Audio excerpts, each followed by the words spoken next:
to the Web3 Prof Podcast. Good morning and good afternoon, everyone. I'm here with Anil Patel, who is an author and Bitcoin educator. Thanks for being with me here today. Thanks for having me, Jarrett. I'm psyched to get into some topics. Let's first talk about the classic question. How did you get into Bitcoin? Tell us a little bit about your journey. So we're recording live in Vancouver.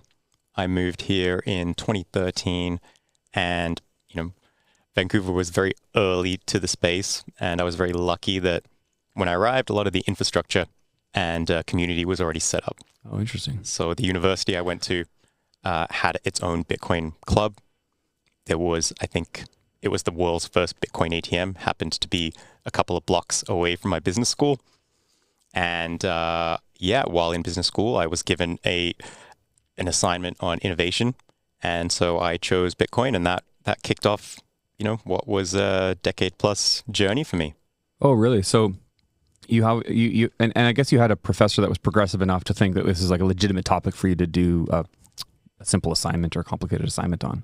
Yeah, he's quite well known in the innovation space, and he had a great understanding and appreciation of how new innovation develops, and that initial hesitation and maybe media misinterpretation that happens, and that's just like a classic warning sign or a signpost for any breakthrough innovation. So 2013, you did an assignment on it. Did you start buying, or did you start like really doing research, or was it years later that you really dove into this? So I first misinterpreted Bitcoin as being a payments technology. It very much is that. But when I moved to Canada, you're faced with the issue of, okay, how do you move your wealth and your assets across borders? How do you do it in like the fastest and cheapest way? Mm-hmm.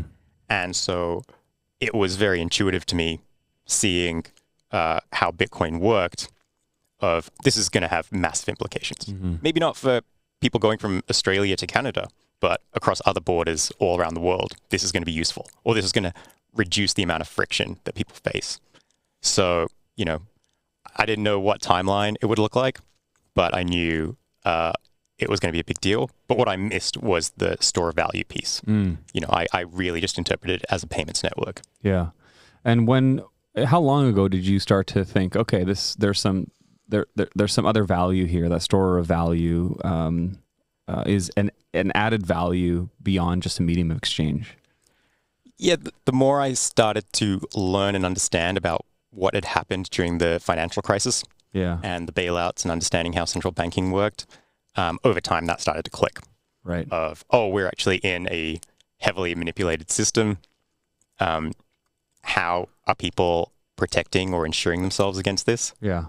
And then you kind of start to understand, how people become wealthy and then how they preserve wealth. Yeah. And that's a different answer depending where you are in the world and what decade you're in. Yeah. That's interesting. In 2008, during the financial crisis, in August, I was about to fly to France to move to Europe to go to grad school. At the end of August of 2008, some airlines went bankrupt. And 2 hours before my flight was about to depart, my airline went bankrupt. I was driving to the airport at the time when I don't even know how, I think we were listening to the radio because I didn't have a cell phone, that we couldn't fly out. And that was like so impactful, obviously. A few days later, we got a flight, paid way more. And you start to realize how fragile the financial system is, right? And we paid the consequences of that as just like regular citizens who are just trying to like move to Europe to study. And then you see the outfall of that happen around the world, right? It was quite impactful for many of us who had to live through that. Are you in a situation now where you're looking back at the financial crisis and you say, or are you, I don't know how old you are, but are you at the age where you think, okay, I felt the effects of that time? So I personally didn't, because at the time I was in the music industry, and that was very much fairly protected by... Are you a musician? No, I'm not. I was on the business side of, say, touring and large event operations. Oh, interesting. So the market I was working in Australia kind of benefited from the financial crisis in a weird way, that it just happened to be more attractive for artists to come and tour Australia at that time. But a lot of my friends, you're graduating university as a financial crisis takes place, and then you're going into a very soft labor market. So it was very obvious that, you probably want to have some resiliency in terms of building either your own business or skills that can weather through different economic cycles. You can't just expect things are going to be great forever. Let's talk about Bitcoin here specifically. So when you are talking to maybe your friends or people who don't know much about Bitcoin, how do you initially start to explain when someone says like, well, what is Bitcoin and why should I care about it? I'll always take a moment to think, where are they coming from? So who are they? What's their motivation? What's their angle? The conversation I'm having a lot lately is new parents who are asking me about it. And they're asking in a very general sense, but I know the underlying motivation is, how do I set up my kids for the future? Right. Especially in the modern day where you're kind of thinking about the traditional asset classes that, parents would typically look at when they're thinking about long-term planning for their children. Yeah. And as those options look less and less attractive for various reasons, they start, doing a bit more research and going down the rabbit hole. So what do you say? Well, we kind of look at what worked for your parents. What advice did your parents give you? Yeah. What's worked for you? What hasn't worked for you? And you're kind of just poking and probing at what are the assumptions that underline that. I think that's really interesting because I find sometimes the Bitcoin maximalist community can be incredibly toxic, where there's this attitude of like, well, you don't get it. And I find very unhelpful, because people who don't get it, like yelling at them, telling them they don't get it, isn't actually helpful for them to get it, right? And I think, understanding their background or where they come from, I think is really important, because I think one of the challenges we have in the Bitcoin community is like onboarding people. Like, it's confusing, it's complicated. Bitcoin maximalists are often pretentious and think that everyone should be a libertarian or whatever. And I think that is full of challenges that we need to face. And so I think that's an interesting perspective. As you say, you're a Bitcoin educator, and that obviously comes through in how you would explain something like that. Yeah, it does. I mean, to be fair, I would class myself as a maximalist. Just not a toxic one. Well, it depends what the topic of conversation is, because if my own learning journey and understanding the link between money and energy, and proof of work, and seeing that money is a winner-take-all competition, and my belief is that Bitcoin is the winner, it is the innovation. So any other thing outside of that is competing with Bitcoin, and it's going to be a less or a more imperfect solution. Therefore, anytime someone is advocating for something other than Bitcoin as a means to preserve long-term wealth in a sovereign way, then I will become toxic. And how far will you take that? Will you say that also holds true for gold or for real estate or for stocks, or are you just referring to other cryptocurrencies? Yeah, other cryptocurrencies. So you're not a Bitcoin maximalist when it comes to all asset classes. Well, you have to understand and appreciate that not everyone's situation is the same. Mm-hmm. Not everyone's assets are liquid. There are tax implications. There's inheritance planning. There's all these other layers of things. So it's very unhelpful to just walk up to anyone you meet with non-Bitcoin wealth and tell them it should all be in Bitcoin today. Yeah. I mean, I get that is full of challenges. Okay, so I'd like to understand how when you're explaining energy and proof of work, why is that important for people to understand? There's really, two buckets of monetary goods. Or actually, let's go back even a step further when you're talking about any kind of governance over a system. Mm-hmm. And it's, do you want individuals coming together to make a decision, or a single individual unilaterally making a decision?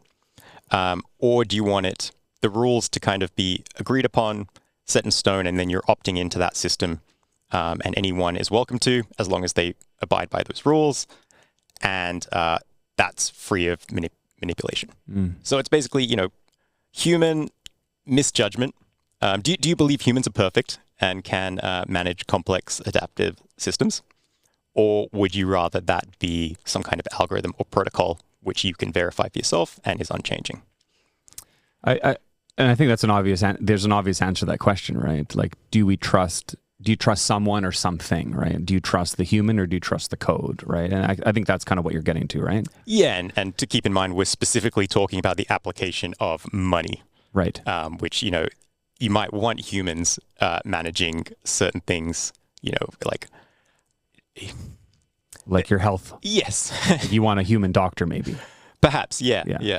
Maybe not. I don't know. Yeah, I feel like your hesitation. You're like, well, actually, maybe a robot doctor is better, or AI, or whichever. But yeah, I mean, you don't want a robot taking care of your children. You want a human interacting with your children if they are your nanny or your child's teacher or whatever. In probably many cases, right? Yeah. So the link to energy and money is in that sense. Do you want an individual being able to change the parameters of the money or the wealth you hold, or would you rather it be sort of a fair game globally, and the input is energy, which nobody can, just produce more of out of thin air. It has to be actually transformed from another source of energy. There is work involved. Yeah, and when you talk about the energy component of Bitcoin, how do you deal with personally maybe the environmental impacts of the energy used in order to be involved in the Bitcoin network? I guess it comes back to everyone's going to have a different interpretation of what is useful and unuseful. Right. So if someone wants to say, well, I don't think, Bitcoin is is a good use of energy. Okay, well, what specific energy source are you talking about? What would be a reasonable amount of energy for Bitcoin to consume? How much, energy are you consuming with your iPhone? Do I believe that you should be allowed to use that much energy to charge your iPhone or your espresso machine or your, washing machine? So it's very subjective.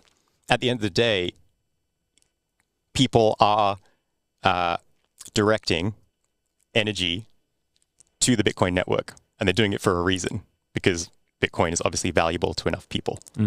Yeah. So you can have arguments back and forth about it, but at the end of the day, can you control it? Can you stop it? And the environmental piece, it's just so, it gets very washed out because we're talking about a global energy buyer, location agnostic miners, and just a whole mix of energy sources. So yeah, any argument is not going to come to any kind of fundamental agreement within a couple of minutes. It's just a very complex topic. When you're thinking about educating people in Bitcoin, or even just hearing other people talk to or educate about Bitcoin, what are the common missteps or mistakes that you see when we're trying to maybe share information with our friends, or when we're trying to educate or onboard people who are unfamiliar with or even skeptical about Bitcoin? The first point I'd say is that not everyone is going to get Bitcoin. So the belief that any single person can have the same understanding of Bitcoin as you is a misnomer. The people listening who do understand Bitcoin, there's probably a very good reason. There's certain experiences you've had in your life or certain interests you have that naturally make it so that you're able to grok Bitcoin. And that's just not going to be the same for everyone. So you're better off listening more than you talk. And the people who are interested or who are going to get it, they're going to be curious. They're going to be, low ego, high agency, as I like to say. And eventually they'll come to you. They'll start asking thoughtful questions. So be measured, be balanced, and just listen. Can you explain what low measured high agency means? Low ego, high agency? Sorry, low ego. Yeah, I guess it's firstly, you can't believe you know everything, because then you're never going to be open to new ideas that are going to shake your worldview or just destroy your current worldview. So that's the low ego part. And high agency is you actually need to act when you, are a new reality is revealed to you, or you see something doesn't fit the picture. So high agency, you look at a lot of Bitcoiners today, they are very good at curating their own educational experiences. They're good at seeking out signal within, mountains of noise.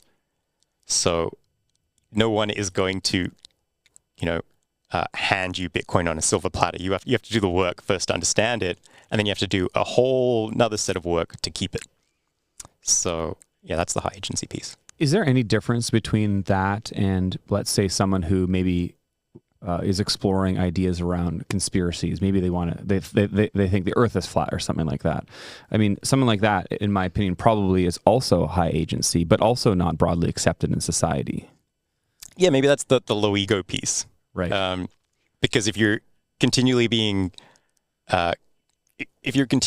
finding evidence that contradicts what you believe or it's not about what you want to be true. Mm-hmm. So I'm not like religious about Bitcoin. It was literally a process of elimination where I went through what would be the best way to store value. It could be called anything. It could have been anything else. It just happened to be Bitcoin. So I'm really just, an advocate of sound money and using the best method or mechanism of storing value long term. Yeah. I don't care what it is. Right. I'm agnostic to what it is. And that's where you see a lot of people from an engineering background get Bitcoin quite intuitively because they're not trying to prove a bias of theirs. They're literally just looking for the best engineered solution to a very specific problem.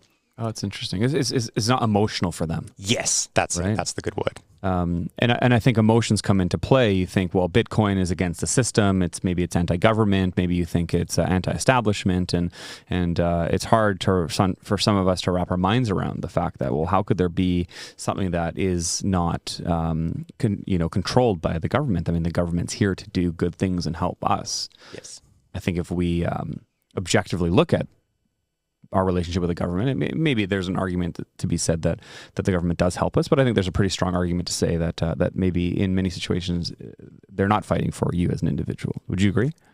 I would.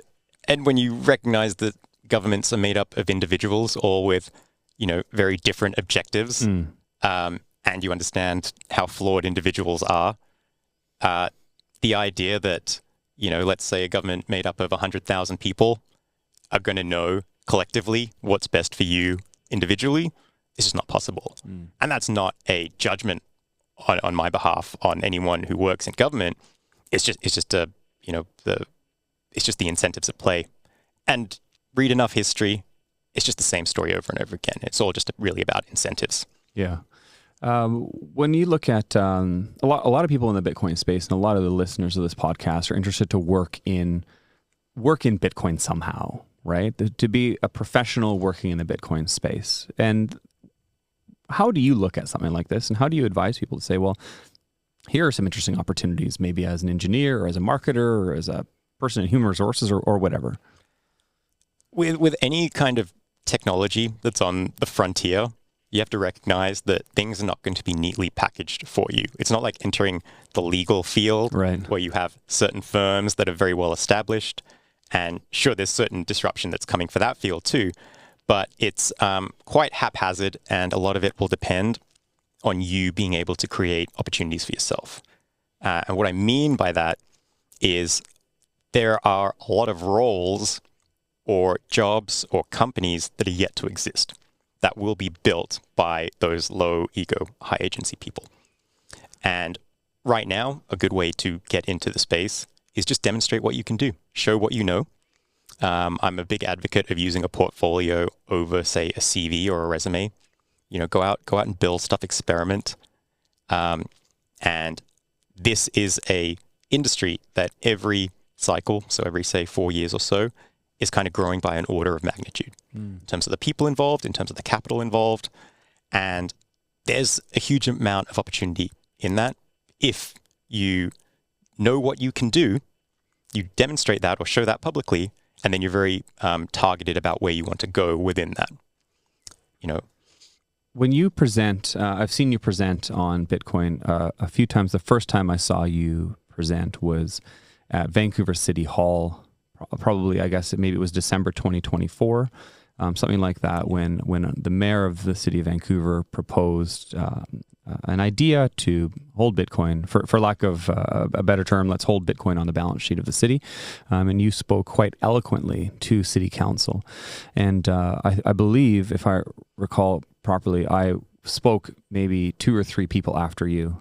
And then I was like, dang, this guy knows what he's talking about. everyone else is going to look like a fool compared to your amazing presentation and your incredible graphics and your eloquent way of presenting. And I thought you did a fabulous job. I've seen you in other environments presenting as well. You are really great at educating people in this space, especially when you start talking about some important concepts like inflation and hard money and things like this.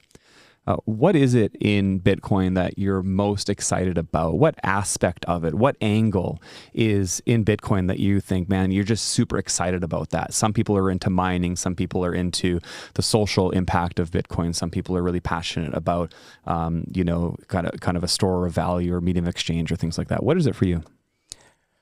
I am a big believer. Actually, I wouldn't even say a believer.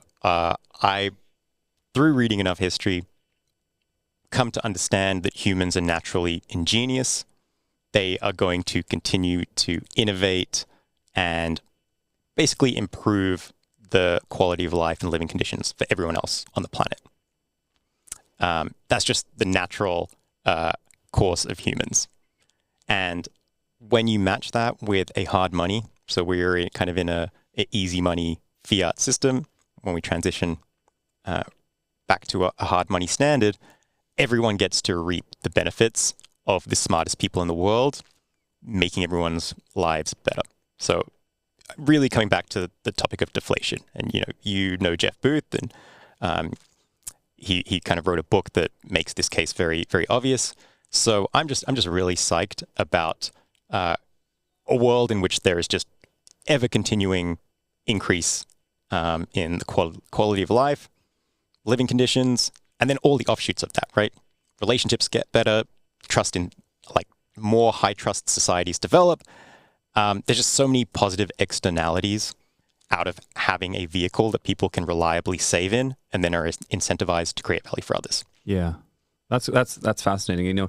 You mentioned Jeff Booth talking about inflation, and then you talk about like people's relationships getting better. This is like something that Seb Bunny talks a lot about, is like how money impacts your relationships, whether you maybe your two parents have to go to work every day and they have to, maybe put their kids in daycare, and how that might impact their child, or it's simply because they can't afford to live, and how that might impact your marriage and things like that. And the relational aspect of it is a whole nother angle. And I had not really heard people talk about this a couple of years ago, but it seems to be becoming more and more prevalent as an interesting aspect of like why money hardness is really important, or why inflation is really, really challenging for society to deal with.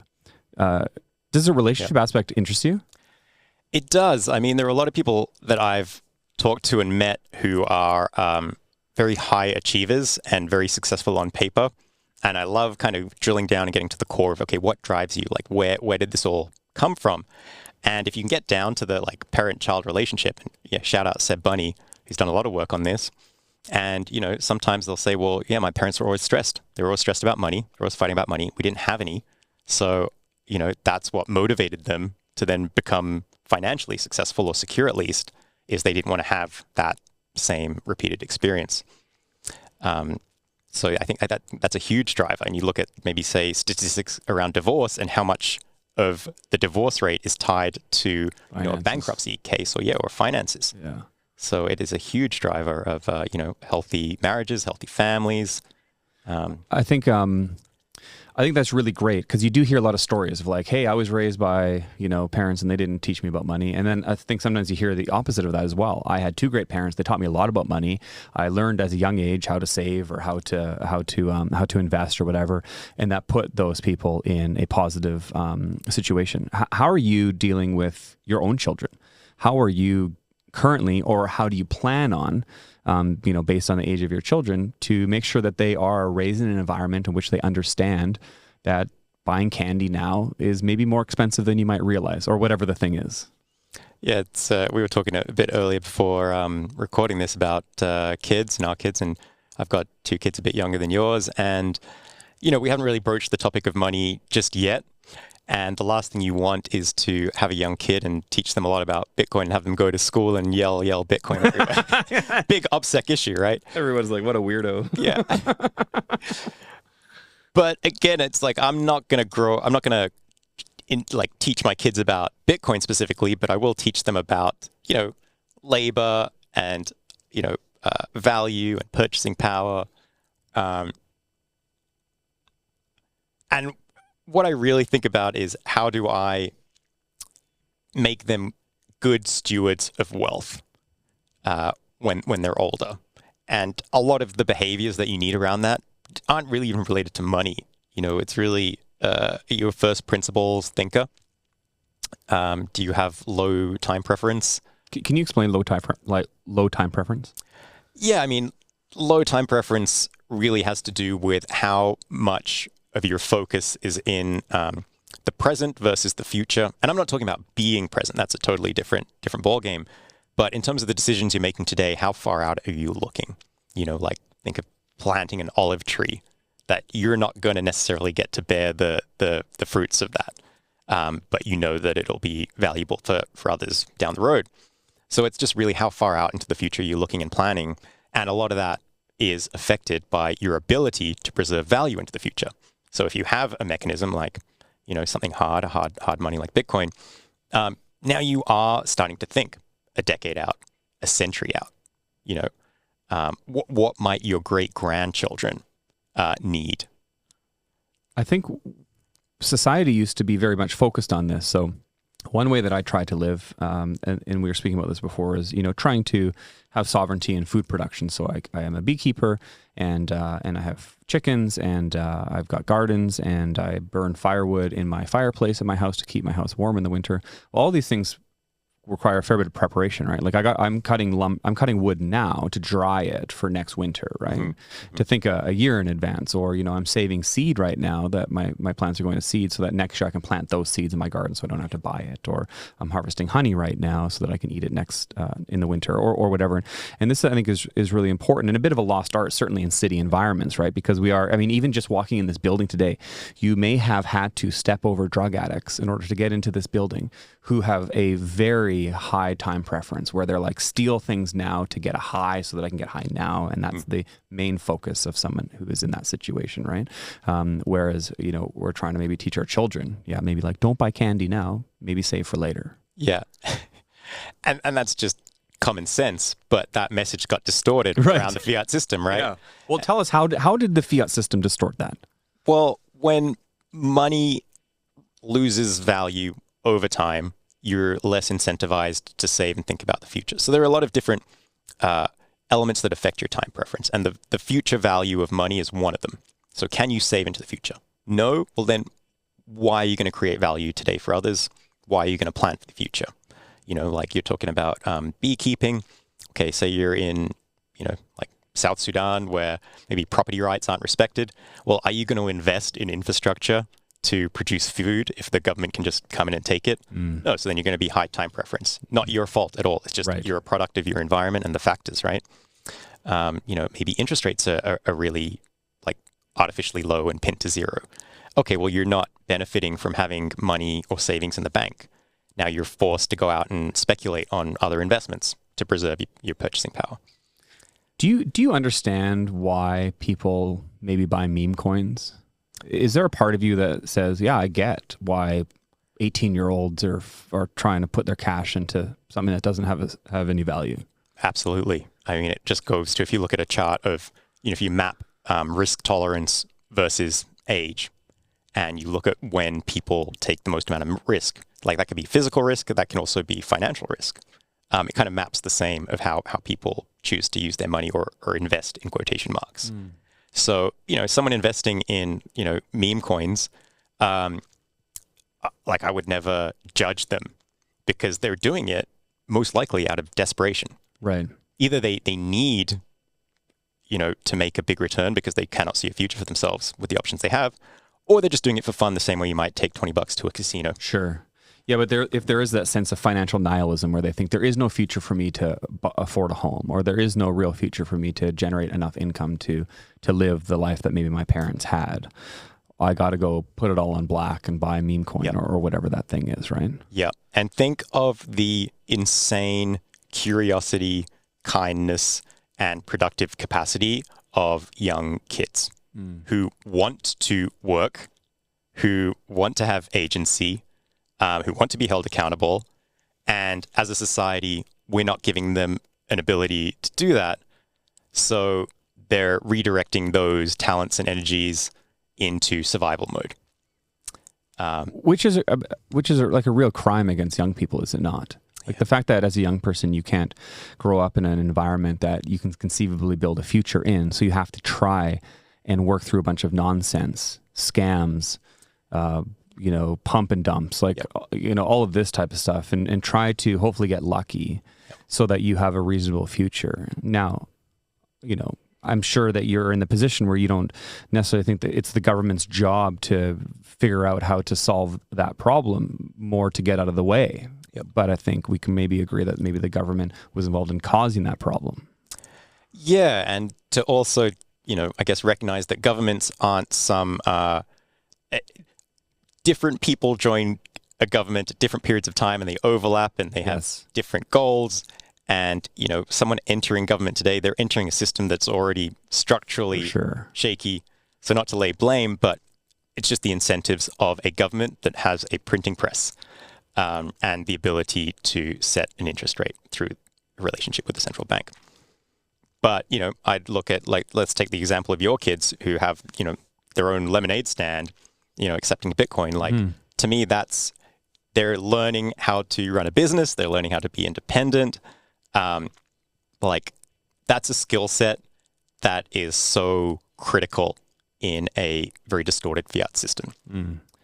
Because they're going to get a lot of lessons very early on that most people won't even learn till they finish high school. Right. So they have a huge advantage.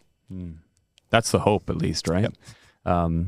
And I think with the lemonade stand with my kids and accepting Bitcoin is as as they've grown in understanding of Bitcoin and the broken system, and due to their age, they got various different levels of understanding of this, or one of them doesn't even really care. But they what they have seen, because we are in a period where we are seeing all-time high Bitcoin prices, they see that in dollars, their Bitcoin has gotten a lot greater in value. And that is a great incentive for them to continue to save in Bitcoin, because they look at it and they're like, whoa, that's more than what I remember having last summer.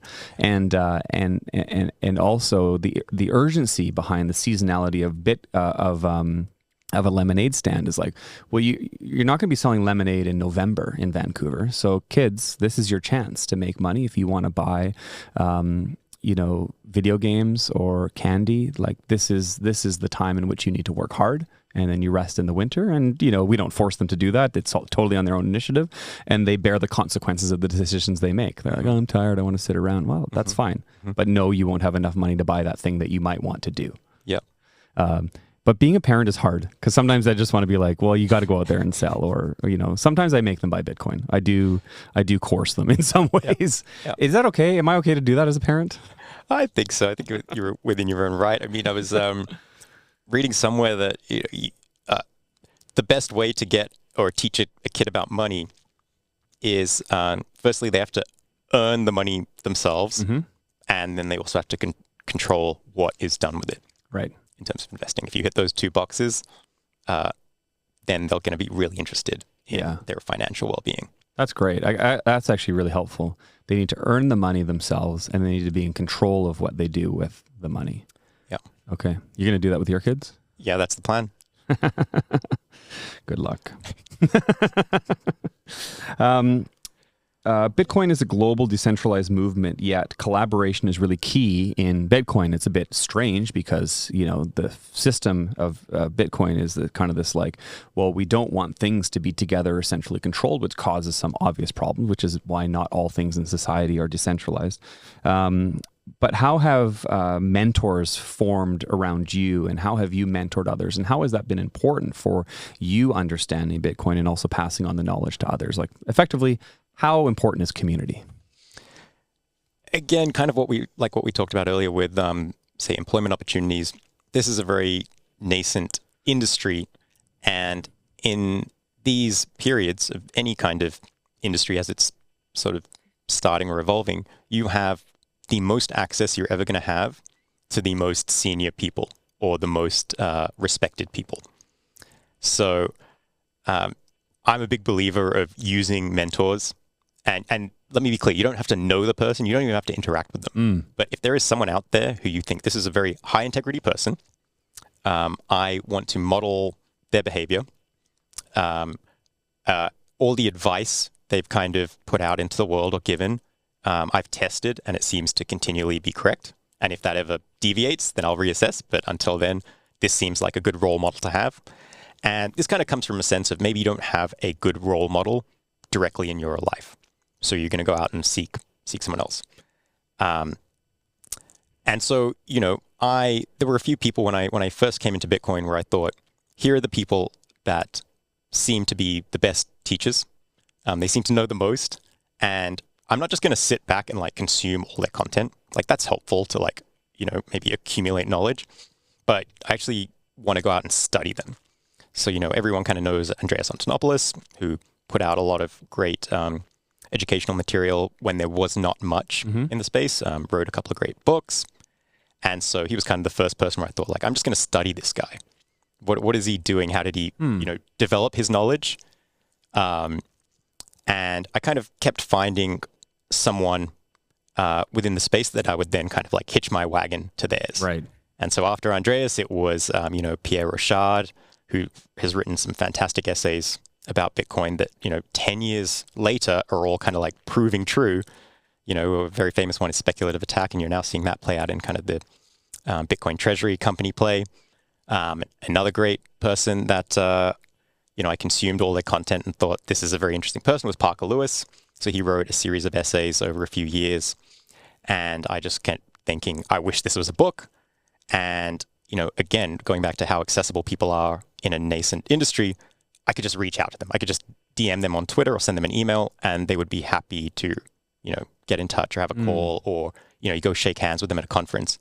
And so then I got to work with Parker, turning those essays into a book. And again, high agency, I just wanted this thing to exist, so I'm going to go make it exist. Yeah. And he finally said, yeah, fine, let's do it. We put this book out. And the title of the book? That was Gradually Then Suddenly. So it's the title based on one of his essays. And now I'm currently writing a book about Michael Saylor. And again, he has a great engineering mind. I thought I have a lot to learn from this person, not just about Bitcoin, but maybe engineering more broadly. Reached out. He was very receptive to the idea. And, that book will be out in a couple of months' time. Oh, I didn't know this. Okay, well, let's talk about this a little bit more. So you've met Michael Saylor? Yeah, a couple of times. And is this like a kind of like the life story of Michael Saylor type of book? So not quite a biography, but it's kind of taking his journey. So it's actually a book full of transcripts from interviews he's given, speeches, tweets. So there's plenty of those. Yes. So all his words. And the project came about so he actually wrote a book in 2012 called The Mobile Wave. Okay. In which he lays out the case of, here, these mobile phones are going to turn into smartphones and they're going to dominate our lives. And these dominant digital networks are going to start forming around certain applications. So entertainment, music, news, there's kind of going to be one winner in each category, and that's the Mag 7 of today. So he wrote this book laying out the thesis of here's what's going to happen. And he also placed his own money. He put his money where his mouth is, kind of bet on the Mag 7 individually. And it was true. He was right. He was absolutely correct. He made 10 times his money. Nobody read the book. 0 people read the book because they didn't know who he was. And after that experience, he basically said, look, if I ever see this again, which he has, and it's Bitcoin, I'm not going to write a book. I'm just going to go on a bunch of podcasts and I'm just going to tweet about it. So that's when I thought, I'm going to write the book. Oh, interesting. That's a book I want to own. That's amazing. What do you think of digital asset companies? How do you mean?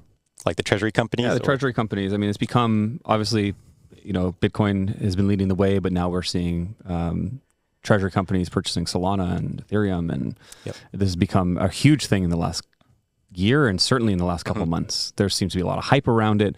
Well, let's talk about the Bitcoin companies. And do you think that there is a big bubble here, or are we seeing companies accrue legitimate assets that are going to add value to society for the long term? So going back to an article Pierre Richard wrote about 10 years ago called Speculative Attack, where he kind of lays out this is the natural progression of Bitcoin. It's going to be adopted by everyone. Everyone includes the financial system in Wall Street and public companies. And if you just think of yourself or your own family, where you have this savings problem, if you don't have anything that you can actually store your value in reliably, well, a company is going to have the exact same problem. And it doesn't matter if you're a small business or you're a multi-billion-dollar publicly traded S&P 500 company. So what Michael Saylor was doing, obviously the strategy has evolved. At first, it was just, we have $500 million. It is melting. We need to protect it. So it was a very defensive strategy. You know, the same thing an individual would do if you had $500 in your bank account and you're watching inflation at 10% a year. No different. What is different is public companies, because the capital markets that they plug into, well, now that they have an opportunity to borrow debt very cheaply, and then what do you do with that? If you don't, need to expand your business, you don't have R&D, you don't want to conduct a merger or an acquisition, well, and you believe that there's this pristine asset that's going to appreciate, say, 30% a year, whatever your number might be. If you can borrow much cheaper than what your expected return is, kind of makes sense. You're going to do it. Now, lots of companies are doing it, but not every company is the same. They all have totally different foundations, totally different operating businesses, totally different, credit risk, totally different markets. You might be trading in Japan, the US, UK, different regulations. So I'm not sure what's going to happen. There are definitely some that I believe are going to outperform over the long term or become these giants of the future, maybe these, almost banks of the future in a way. But it's going to be very, very murky. It's going to be very volatile. Yeah, I don't have a crystal ball. Well, yes, of course you don't. But you have some interesting thoughts on it. That's for sure. Something you've talked about is, online and here in this podcast is the importance of self-education in learning Bitcoin. It is hard to learn about Bitcoin. It's disjointed. There's no certificates in which I can go to university and really learn about. Universities certainly haven't been open to educating people in the topic. So how does one figure out how to actually learn about a topic which could legitimately change their life forever, in which there is no centralized system in which to learn, and there's lots of weird things out there that people talk about, but how do we find the best or right way to learn? Well, let me start off by throwing the question right back at you, because you are doing exactly this within a university environment. So you have a better idea than I do. Yeah. I think that the challenge we face is that it's hard to know who's credible and who's not. So the first thing we need to understand is that we shouldn't necessarily take someone's word on something if they benefit from the thing in which they're teaching you should buy. Right. If I'm selling some type of cryptocurrency and I'm teaching you how to buy it and I'm the one that's selling it, or if I am a realtor and I sell real estate and I'm telling you that you should buy real estate, well, obviously the incentive structure is designed that I benefit from you buying real estate. And so I think we need to understand who is teaching us the thing. That doesn't mean that just because they benefit that's bad, but the incentive shows us that, okay, well, we need to maybe understand that they have an invested interest in us learning.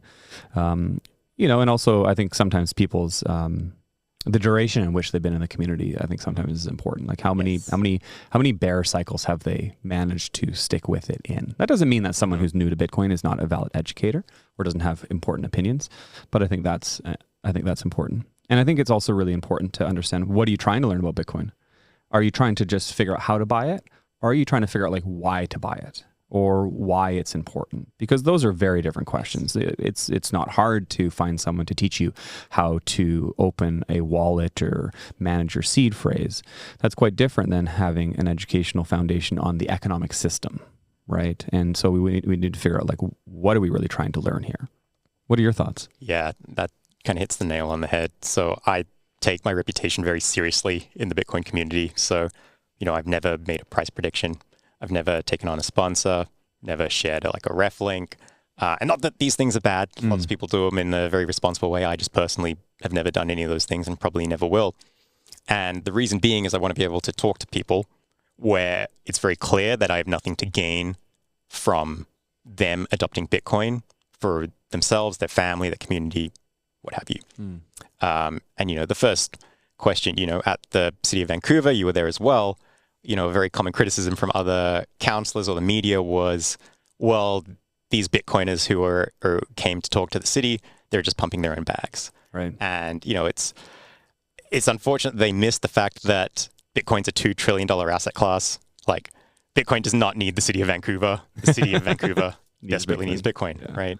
Yeah. I think that's such an elementary, uneducated way to view things, right? Like, you're only doing this because you're invested in it. And it's like, well, I'm invested in it because I believe in it. And I'm not here promoting it because I want you to buy it because that's going to help it go up.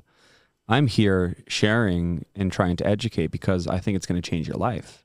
And that's far more important to me than whether the price goes up now or in 5 years, because I know it will. But I want to see people's lives changed. And what's amazing to me is how many people within the Bitcoin community that I've been able to be in touch with or that I've taught that their lives have been changed. Like, one great situation here in Vancouver that I'm just so proud of is that we've got a restaurant here in Vancouver called Mahoney's. Mahoney's is a Irish pub, and the owner of the restaurant, Pete Mahoney, took some of my classes, and now is has a Bitcoin ATM in his restaurant, and he accepts Bitcoin as payment in his restaurant, and he's building this culture of a community space at his restaurant and stuff like that. And I'm just so excited by the fact that some understanding of Bitcoin has changed his life, right? Yeah. Have you been to Mahoney's? I have several times. And, that's the cool thing about right next door to Mahoney's is Uno Gelato. And the owner of that, he's a Bitcoiner as well. Mm-hmm. And I'm a big fan of his ice cream because I know that his understanding of Bitcoin, he's not going to put any cheap fillers in that product.